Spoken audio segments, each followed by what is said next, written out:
नमस्कार मित्रांनो, नळसखी या यूट्यूब चॅनलमध्ये आपल्या सगळ्यांचं स्वागत आहे। महाराष्ट्रामध्ये एसटी महामंडळ अंतर्गत 17,450 पदसंदर्भाची चालक, वाहक आणि सहाय्यक या पदासंदर्भाची जाहिरात आज म्हणजे 2 ऑक्टोबर 2025 ला प्रकाशित होणार आहे। त्या संदर्भात एक महत्त्वाची अपडेट घेऊन आली आहे। ती अपडेट नेमकी कोणती आहे, ऑनलाईन पद्धतीने फॉर्म भरण्यासाठी केव्हा सुरुवात होणार आहे, भरती प्रक्रिया कशा पद्धतीने राबवली जाणार आहे, शेवटची तारीख काय असणार आहे, त्यानंतर सर्वात महत्त्वाचे म्हणजे पात्रता काय असेल, कोणते विद्यार्थी ॲप्लिकेशन फॉर्म भरू शकतात, निविदिता म्हणजे काय असणार आहे, भरती संदर्भाची निविदिता निघणार आहे आणि सर्वात महत्त्वाचे ही पदभरतीची कंत्राटी पद्धतीने होणार आहे। तर नेमकी ही भरती कशा पद्धतीने राबवली जाणार आहे याबाबत सविस्तर माहिती या व्हिडिओमध्ये आपण पाहणार आहोत। त्यापूर्वी चॅनलवर नवीन असाल तर नळसखी या यूट्यूब चॅनलला सबस्क्राइब करून घ्या, स्किप न करता पूर्ण व्हिडिओ बघा। सर्वप्रथम ई निविदिता म्हणजे काय ते समजून घ्या। आपल्या एसटी महामंडळात अनेक सेवा आउटसोर्सिंग वर चालतात, म्हणजे थेट महामंडळ स्वतः भरती करत नाही तर आधी ई निविदिता काढते। निविदिता म्हणजे जाहीरनामा, ज्यामध्ये कंपन्या किंवा एजन्सीज अर्ज करतात, ज्याकडून पुढे ड्रायव्हर, कंडक्टर, हेल्पर या पदासाठी लोक घेतली जातात। या ठिकाणी बघा 17,000 प्लस पदे भरली जाणार आहेत। ती पदे असणार आहेत आउटसोर्सिंग कडून, म्हणजे गव्हर्नमेंट प्रायव्हेट कंपन्यांना टेंडर देणार आहे। ते टेंडर पास झाले की त्यानंतर जाहिरात येणार आहे। मित्रांनो, जाहिरात आज येणार नाही हे स्पष्ट सांगते। हे बघा, सरकार काय करतं, प्रायव्हेट कंपन्यांना, वेगवेगळ्या कंपन्यांना टेंडर देतं, त्यासाठी निविदिता असते। म्हणजे सगळे प्रायव्हेट कंपन्या ज्या आहेत त्या कंपन्या आज निविदिता म्हणजे फॉर्म भरणार आहेत टेंडर मिळवण्यासाठी। जे सगळ्यात कमी खर्चिक कंपनी असेल त्यासाठी गव्हर्नमेंट काय करतं, त्याला टेंडर देतं। त्यानंतर ते टेंडर गव्हर्नमेंट पास करतं। पास केल्याच्या नंतर आपल्याला जाहिरातीसाठी कंपनी मार्फत जाहिरात प्रसिद्ध केली जाते, हे लक्षात घ्या। यासाठी 1 ते 2 महिना एवढा वेळ लागतो मित्रांनो। त्यामुळे भरतीसाठी जाहिरात आजच प्रकाशित होणार नाहीये, 1 ते 2 महिने वेळ आहे अजून। त्यामध्ये तुम्ही तुमच्या डॉक्युमेंटची तयारी करू शकता। त्या डॉक्युमेंटची तयारी काय काय करायची आहे, कोणत्या पदासाठी कोणती कागदपत्रे लागणार आहेत, त्यासाठी आपण पूर्वी व्हिडिओ बनवलेले आहेत। ते सगळे व्हिडिओ तुम्ही बघून घ्या आणि कागदपत्राच्या तयारीला लागा। तर ई निविदिता झाली। ई निविदितेनंतर नेमकं काय घडतं या ठिकाणी बघा, आता एकदा ई निविदिता जाहीर झाली की एजन्सी आपले अर्ज करतात, त्याची निवड होते, कोणती कंपनी योग्य आहे, कमी दरात काम करते, कोणती विश्वासार्ह जास्त आहे, ही प्रक्रिया पूर्ण झाली की भरतीचे दरवाजे आपल्या उमेदवारासाठी उघडले जातात, म्हणजे जाहिरात प्रकाशित होण्यासाठी मदत होते। आज जर ई निविदिता जाहीर झाली तर लगेच उद्या उमेदवारांसाठी अर्ज सुरू होणार नाही।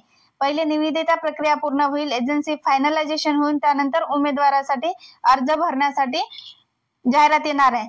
हे बघा, सुरुवातीला कंपन्या निवडल्या जातील, कंपनी फायनल झाली की मग गव्हर्नमेंट कडून टेंडर पास केला जाईल। टेंडर पास केल्याच्या नंतर कंपनी मार्फत जाहिरात प्रकाशित केल्या जाणार आहे आणि जाहिरात प्रकाशित केल्याच्या नंतर तुम्हाला फॉर्म भरता येणार आहे। यासाठी 1 महिना तरी वेळ जाणार आहे मित्रांनो।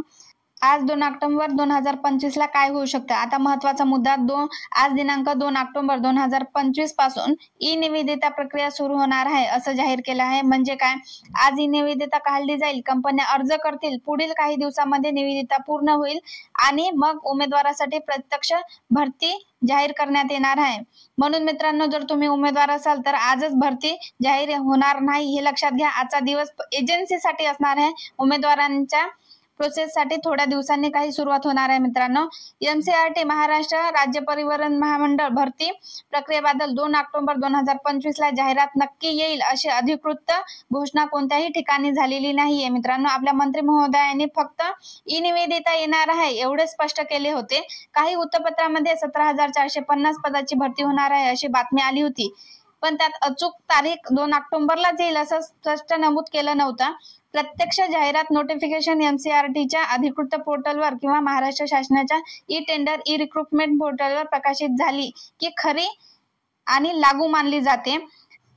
या ठिकाणी बघा, MCRTचे आम्ही अधिकृत पोर्टल चेक करत आहोत। या ठिकाणी बघा, कोणत्याही प्रकारची जाहिरात प्रकाशित झालेली नाहीये किंवा कोणत्याही प्रकारची निविदिता अजून प्रकाशित झालेली नाहीये। यावेळेस आता तुम्ही लक्षात घ्या, म्हणजे आज जाहिरात प्रकाशित होणार नाहीये, यासाठी तुम्हाला 1 ते 2 महिना लागू शकतो, कारण ई निविदिता पूर्ण होणे गरजेचं आहे। टेंडर कोणत्या तरी कंपनीला मिळणे गरजेचं आहे मित्रांनो, त्यानंतरच जाहिरात प्रसिद्ध होणार आहे।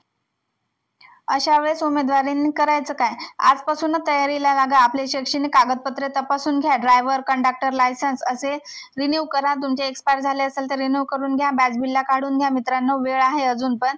तसे तुमचे कास्ट सर्टिफिकेट रेडी ठेवा, फोटो काढून ठेवा. शारीरिक क्षमता म्हणजे तुमचे मेडिकल सर्टिफिकेट काढून ठेवा. NCERT चे ऑफिशियल वेबसाईट रोज तुम्हाला चेक करायचं आहे आणि अशा फेक जाहिरातीपासून सावध राहा, कारण खरी जाहिरात फक्त NCERT च्या अधिकृत साईटवरच उपलब्ध होतो मित्रांनो, आणि आपण वेळोवेळी तुम्हाला याबाबत अपडेट देत राहणार आहोत.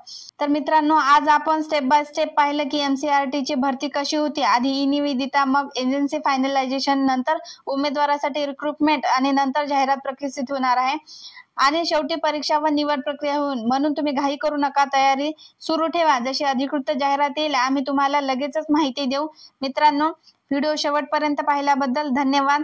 हा व्हिडिओ आवडला असल्यास लाईक करा, शेअर करा आणि सबस्क्राईब करायला विसरू नका. अशाच आपण लवकरात लवकर अपडेट तुमच्यासाठी घेऊन येत आहोत. तुमच्या मित्रपरिवाराला व्हिडिओ शेअर करायला विसरू नका, कारण ही माहिती त्यांना सुद्धा मिळायला पाहिजे. धन्यवाद मित्रांनो. जय महाराष्ट्र.